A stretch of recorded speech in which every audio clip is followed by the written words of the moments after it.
Now, instead of passing values like this, that is deep pink or 4, we can actually pass functions as the value for these properties.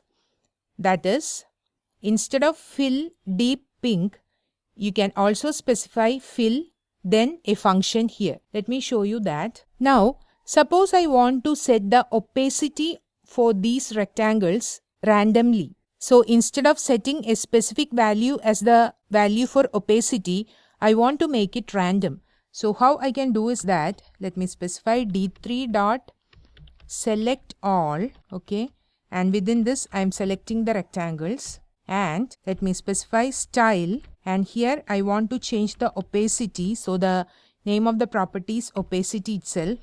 It will set stroke opacity as well as fill opacity, okay. Then I can pass a function. Here I am passing an anonymous function, which means this function does not have a name, right?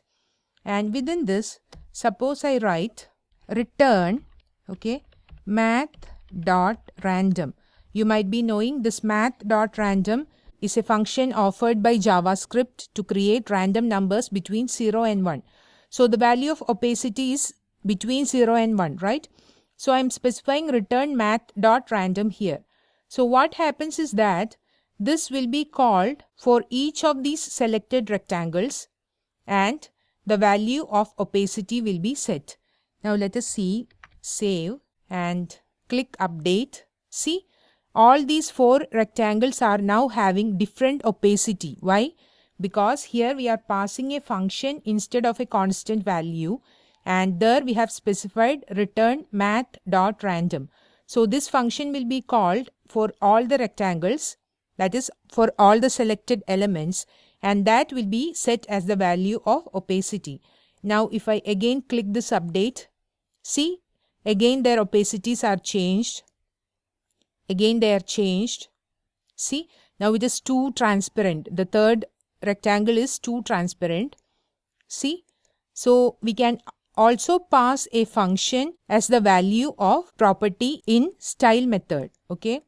So this looks different, right? Okay. Now again for the circles, suppose I want to set different values for the stroke width. Now they are not having any stroke or stroke width. Now we can change the methods here itself. So let me enter dot style. Let me specify stroke as what value we can set. Let me specify it as indigo, and let me style stroke width. Okay, so here I can specify stroke width, and here also I can pass a function, and this function can actually take 2 parameters. They are D and I. Here D is the joint data and I is the index of the selected elements.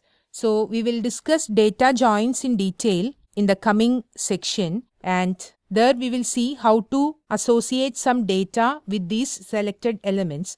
Now we will see this with I, that is I is index which starts from 0, right? So what I can specify here is that I want to specify return I multiplied by 3. So what will happen here?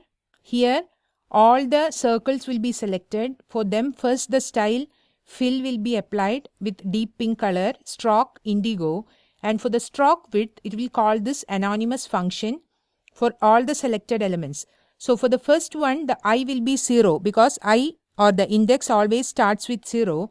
So 0 into 3 means 0. So the first circle will not have any stroke or the outer border. And for the second element the I will be 1. So its stroke width will be 1 into 3, 3. Then for the third element, the index will be 2, and 2 into 3, 6. Then for the fourth one, it will be 9. So the stroke width will be 0, 3, 6 and 9. Let's see that. Let me save this. Let me click update. See, the stroke width is getting increased. Here there is no stroke at all because the stroke width is set to be 0 using the function. For this, the stroke width is 3. For this it is 6, and for this it is 9. Suppose instead of 3, if I specify 5, it will be more thicker border. Let us save this. Now if I click update, the border is more thicker because we have specified here 5. So for the first one, it will be 0, 5, 10 and 15. And here we are seeing the rectangles with different transparencies because there we have used a math.random function to randomize the opacity value. And here it will not change because here we have set constant values. So instead of setting values like this, we can also pass functions, and the functions can or cannot use these data and index values. We can also use data or index as you want, and here then it should be index. Okay, and save this, update. See, we are seeing same effect. So there is no relevance for these names. The first one will be data and the second one will be index, and index always starts with 0. And here it need not be actually anonymous functions. You can also have it like named functions as well. Let me cut it from here.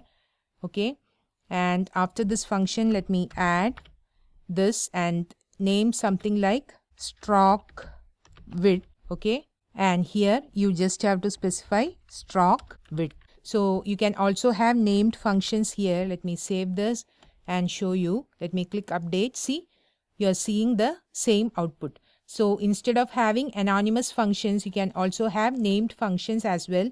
But as these functions are used there only, then it is better to go for anonymous functions, or else you can use named functions as well. So in this lecture, we have seen how to use the style method to modify the appearance of selected elements. You can set constant values like this or even functions, and you can use method chaining here as well if you want to set style for different properties.